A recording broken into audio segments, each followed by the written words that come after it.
ओम शांति। आज प्यारे मीठे बाबा की मुरली मंथन की डेट है 23 अप्रैल 2022। तो मीठे मीठे बाबा ने हमें कहा, पिता को याद करने की आदत डालो तो देही अभिमानी बन जाएंगे, नशा व खुशी कायम रहेगी, चलन सुधरती जाएगी। भगवान कह रहे हैं कि मुझे याद करने की आदत डालो, देही अभिमानी बनो तो वो नशा व खुशी कायम रहेगी, चलन सुधरती जाएगी। क्योंकि ईश्वर की याद से ही हम बहुत आगे बढ़ेंगे और इस याद में आपको मेहनत लगेगी। बड़ा आदमी बनोगे। कहते हैं ना, बड़ा आदमी तो वो कहलाता है जिससे मिलने के बाद कोई खुद को छोटा न महसूस करे, है ना। तो यही तो है देही अभिमानी बनने की स्थिति। प्रश्न, ज्ञान अमृत पीते हुए भी कई बच्चे ट्रेडर बन जाते हैं, कैसे? उत्तर, जो एक और ज्ञान अमृत पीते दूसरी ओर जाकर व्यर्थ में जाते, अर्थात आसुरी चलन चल डिसर्विस करते, ईश्वर के बच्चे बनकर अपनी चलन नहीं सुधारते, आपस में मायावी बातें करते, एक दो को दुखी करते, वह है ट्रेटर। बाबा कहते, बच्चे तुम यहाँ आए हो असुर से देवता बनने, सो सदा एक दो में ज्ञान की चर्चा करो, दैवी गुण धारण करो, अंदर जो भी गुण है उन्हें निकाल दो, बुद्धि को स्वच्छ साफ बनाओ। देखा, आज बाबा ने बहुत कड़ी वाणी चलाई है। ज्ञान अमृत पीते हुए भी कई बच्चे ट्रेटर कैसे बन जाते हैं? तो आपस में व्यर्थ टॉक करते हैं, डिससर्विस करते, अपनी चलन नहीं सुधारते, एक दो को दुखी करते। आए हो असुर से देवता बनने, तो सदा ज्ञान की चर्चा करो, दैवी गुण धारण करो, अंदर में जो भी अवगुण है उन्हें निकाल दो।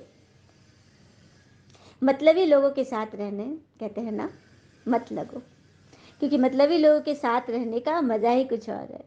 थोड़ी तकलीफ जरूर होती है, पर सारी दुनिया के दर्शन उनके अंदर ही हो जाते हैं। सबको समझ में आ जाता है ना कि कौन कैसा है।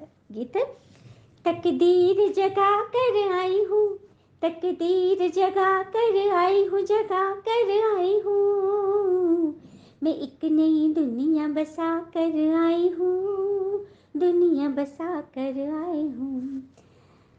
ये तो गाना का मुखड़ा है, अब इसका पूरा गीत है इसी चैनल पे, सभी जरूर सुनेंगे। तो भगवान, ओम शांति। बाबा कह रहे बच्चों ने गीत सुना और बच्चों ने ही गाया है ना।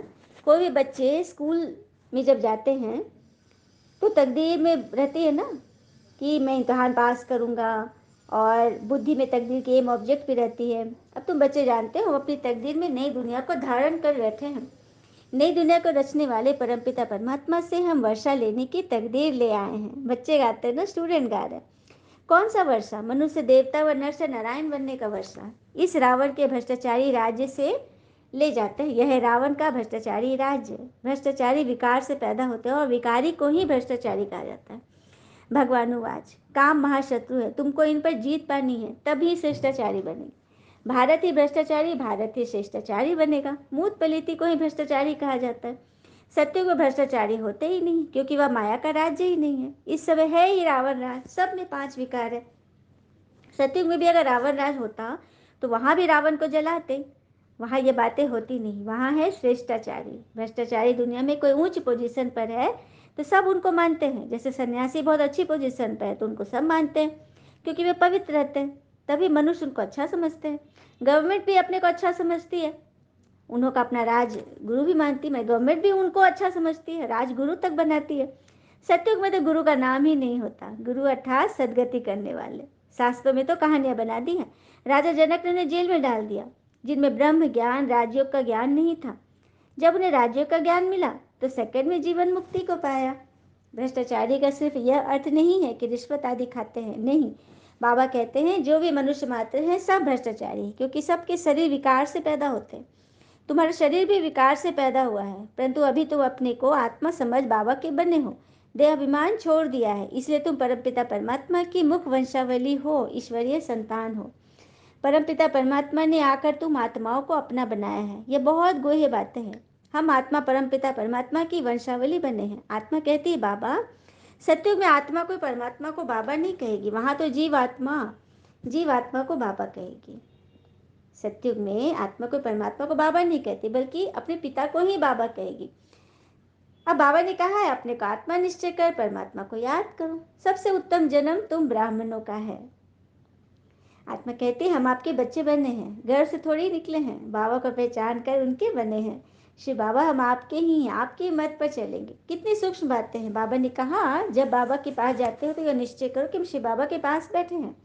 आत्मा भी निराकार है तो शिव बाबा भी निराकार है। शिव बाबा की याद से ही विकर्ण विनाश होते हैं। याद नहीं किया तो भ्रष्टाचारी बने। कितनी कड़ी बातें हैं, परंतु बहुत बच्चों को यह भूल जाता है कि मैं आत्मा परमात्मा की गोद में बैठी हूँ। भूलने के कारण वह नशा व खुशी नहीं रहती। बाबा को याद करने की आदत पड़ जाए तो देह अभिमानी बन जाए। विलायत में बहुत बच्चियां हैं, सम्मुख नहीं है, परंतु बाबा को याद करती हैं। बाबा को बहुत प्यार से याद करना है। मतलब विलायत में भी जो आबू से बाहर रहते हैं वो लोग भी बाबा को कितने प्यार से याद करते हैं। कितनी सूक्ष्म बातें हैं ना। जब बाबा के पास जाते हैं तो निश्चय करो शिव बाबा के पास बैठे हैं। आत्मा भी निराकार है तो शिव बाबा भी निराकार है। शिव बाबा की याद से ही विकर्ण विनाश होते हैं। याद नहीं किया तो भ्रष्टाचारी बने। कितनी कड़ी बातें हैं, परंतु बहुत बच्चों को ये भूल जाता है। सम्मुख नहीं होते तो याद नहीं करते। कहते बाबा को बहुत प्यार से याद करना है। जैसे सजनी साजन को कितना प्यार से याद करती। चिट्ठी नहीं आती तो सजनी हैरान हो जाती। सच बात है, जब चिट्ठियों का ज़माना था तो चिट्ठियाँ नहीं आते थे, तार नहीं आते थे तो चिंता होती थी। नहीं, वही बाबा कहते मुझे चिंता होती है। तुम सजनी को तो धक्का खा खा कर साजन मिला है तो याद रहनी चाहिए ना। ये बात भी सच है। कितने तकलीफ से, कितने हलचल से, कितने माथा पच्ची करके, कितने दर दर भटक कर हमें भगवान मिला है, तो उनका याद रहना चाहिए ना। चलन बड़ी अच्छी चाहिए। आसुरी चलन वालों का तो गला ही घुट जाता है। बाबा चलन से ही समझ जाते कि ये याद नहीं करते इसलिए धारणा नहीं होती। सर्विस नहीं कर सकते तो पद भी नहीं पा सकेंगे। पहले पहले तो बाबा का बनना है। बीके बनना पड़े। बीके को जरूर शिव बाबा की याद रहेगी क्योंकि दादे से वर्षा लेना है। याद में रहना बड़ी मेहनत है, ऐसा कोई मत समझे। भोग लगता है हमको, खाते तो बुद्धि योग बाबा से लग जाएगा। नहीं, यह तो शुद्ध भोजन है। परंतु वह मेहनत न करे तो कुछ भी नहीं हुआ। ये बातें सच है। सिर्फ भोग बनाने खाने लगाने से तो कुछ नहीं होगा। याद में मेहनत है ना। याद ही तपस्या है। शिष्टाचारी याद से ही बनेंगे। पवित्रता फर्स्ट है। आत्मा को शुद्ध बनाने के लिए योग का बल चाहिए। पानी में स्नान आदि करने से तो पावन बन नहीं सकते, क्योंकि पतित आत्मा ही बनती है। ऐसे थोड़ी कहेंगे जेवर झूठा है सोना सच्चा है। वो लोग समझते हैं आत्मा शुद्ध है, जेवर झूठा है। उनको हम माफ करते हैं, परंतु नहीं। कहने का बात है सोना झूठा होगा तभी तो जेवर भी खराब बनेगा ना। तो असली माल कौन है? सोना। उसी तरह आत्मा सोना है और जेवर तो शरीर है। जेवर खराब है थोड़ी होता है। सोना खराब है ना, आत्मा अशुद्ध है। आत्मा अगर शुद्ध होगी तो शरीर भी शुद्ध होगा। यहाँ एक भी श्रेष्ठ नहीं है। सत्युग में ऐसे नहीं कहेंगे। यह तो संपूर्ण निर्विकारी है। वहाँ चोला विकारी हो तो आत्मा फिर पवित्र कैसे हो सकती? मतलब शरीर जब अपवित्र है तो आत्मा पवित्र कैसे होगी?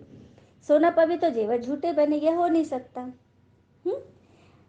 सोना पवित्र है तो जेवर भी झूठ सच्चा बनेगा। ये अच्छी तरह समझाना है। इस समय कोई भी श्रेष्ठाचारी नहीं है। बाबा को भी नहीं जानते हैं और पवित्र भी नहीं है। तुम बच्चे जानते हो गरीब ही गुप्त पुरुषार्थ करके राजभाग लेते हैं, बाकी तो सबका विनाश होना है। यह ज्ञान है भारत के लिए। बाबा कहते हैं मेरे भक्तों को यह ज्ञान सुनाओ। शिव के पुजारी हो या देवताओं के पुजारी हो, दूसरे धर्मों में भी बहुत कन्वर्ट हो गए हैं, उनसे भी निकल जाएंगे। मूल बात है ही पवित्रता की। तब तो अपवित्र मनुष्य उन्हों को अपना गुरु बनाए मात्र देखते हैं। परमात्मा तो है एवर पवित्र, उनको निर्विकारी संपूर्ण निर्विकारी भी नहीं कह सकते। परमात्मा की महिमा ही अलग है। संपूर्ण निर्विकारी कहा जाता है देवी देवता को, परमात्मा के लिए नहीं कहा जाता। वो तो एवर प्योर है। देवताओं की महिमा अलग गाई जाती है। उनको फिर विकारी जरूर बनना पड़े, क्योंकि उनको फिर विकारी बनना पड़ता है। इसीलिए उनको संपूर्ण निर्विकारी बनना है। जो कि स्वयं निर्विकारी है उसके बारे में थोड़ी कहा जाएगा बाबा के बारे में। यह बातें बुद्धि में धारण कर फिर औरों को भी समझाना है। यादव और कौरव, यथा राजा रानी तथा प्रजा, सबके विनाश, सबने विनाश को पाया। बाकी जय जयकार पांडव सेना की हुई। यह है गुप्त। शास्त्रों में तो दिखाया है पांडव पहाड़ों पर गल मरे, प्रलय का हिसाब निकाल लिया, तो प्रलय तो होती नहीं है। गीता का भगवान कहते मैं धर्म की स्थापना करता हूँ, पति दुनिया में आया हूँ पावन राज्य बनाने, राजयोग सिखाने आया हूँ। यह जो प्रदर्शनी होती है उसमें राजयोग भी सिखाया जाता है। तुम्हारा सारा मदार है समझाने पर। बाबा ने कहा था कि ये चित्र बनाओ कि कैसे हम राजयोग में रहते हैं। ऊपर में शिव बाबा का चित्र है, हम शिव बाबा की याद में बैठे, उनकी मत पर चलते हैं। वह है श्री श्री रुद्र जो हमको श्रेष्ठ बनाते हैं। श्री श्री का टाइटल वास्तव में उनका ही है। ये भारत क्यों इतना गिरा? एक तो ईश्वर को सर्वव्यापी समझ बैठे और अपने को ईश्वर मान बैठे। इसीलिए तो भारत का आज ये हाल हो गया। तो श्री श्री का टाइटल परमात्मा के लिए, श्री माना श्रेष्ठ। तो श्रेष्ठ बनाने वाला कौन है? श्री, जो श्रीमत देते हैं हमें। फिर तुम जानते हो सदगुरु तो एक ही पिता है, उनकी यह जन्म भूमि। सच्ची सच्ची सत्यनारायण की कथा बाबा ही आकर सुनाए, बेड़ा पार करते हैं। बाबा कहते हैं पतित पावन तो तुम मुझे ही कहते हो ना, मुझे ही सबको वापस ले जाना है।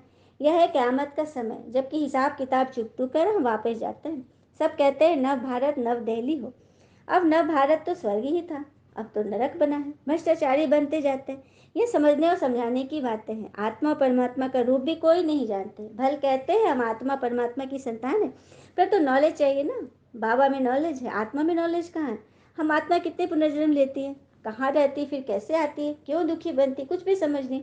तुम बच्चे जानते हो बाबा हम आत्माओं को पवित्र बनाने आए हैं, तो वह दैवी गुण भी चाहिए। मैं देवता बन रहा हूँ तो मेरे में कोई भी अवगुण नहीं होना चाहिए, नहीं तो 100 गुना दंड खाना पड़ेगा।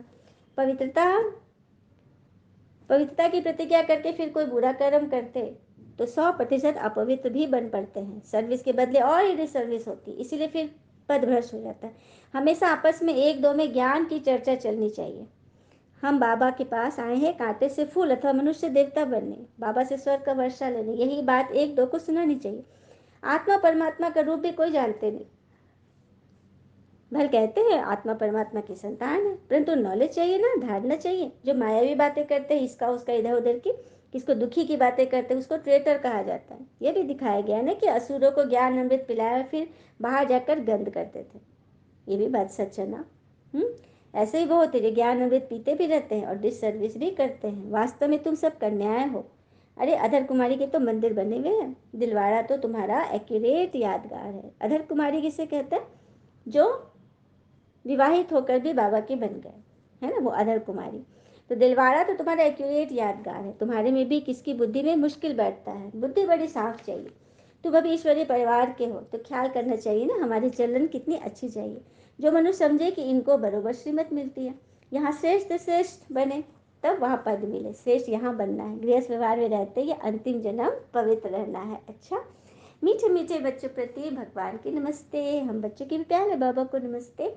धारणा के लिए मुख्य सार, पहले पॉइंट, शुद्ध भोजन खाते हुए भी आत्मा को पावन बनाने के लिए याद की मेहनत जरूर करनी है। याद से ही शिष्टाचारी बनना है, विकर्म विनाश करने हैं।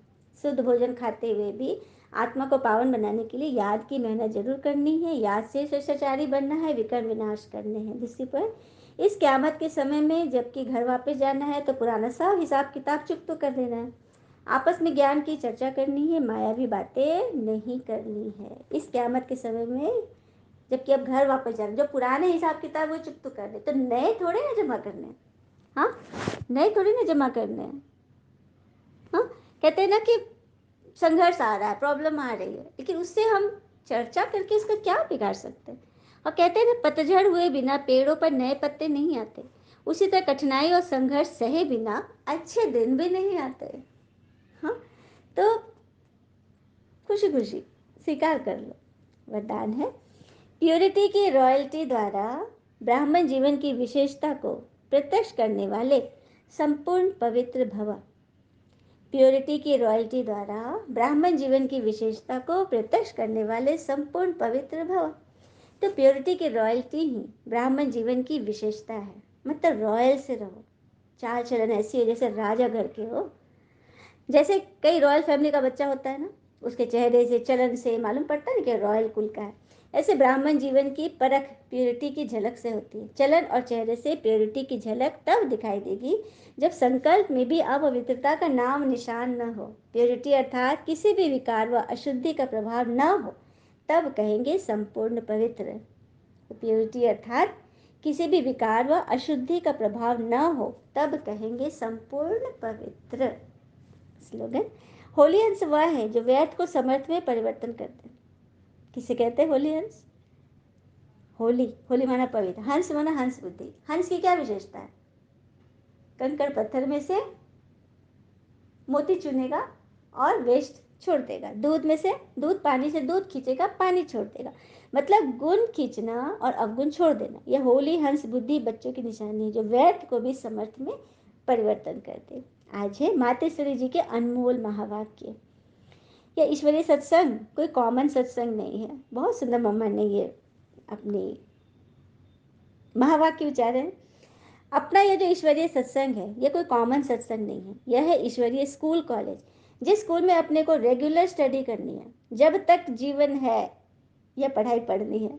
बाकी तो सिर्फ सत्संग करना, थोड़ा समय वहाँ सुना, कभी कभी कीर्तन करना, जैसा है वैसा ही बन जाता, क्योंकि वहाँ कोई रेगुलर पढ़ाई नहीं होती, जहाँ से कोई प्रारब्ध न बनता। इसीलिए अपना सत्संग कोई कॉमन सत्संग नहीं है। अपना तो ईश्वरीय कॉलेज, यहाँ परमात्मा बैठ में पढ़ाते हैं और हम उस पढ़ाई को पूरी धारण कर उच्च पद को प्राप्त करते हैं। जैसे रोजाना स्कूल में मास्टर पढ़ाए डिग्री देता है ना पढ़ाकर, वैसे यहाँ भी स्वयं परमात्मा गुरु पिता टीचर के रूप में हमको पढ़ाए सर्वोत्तम देवी देवता पद प्राप्त कराते हैं।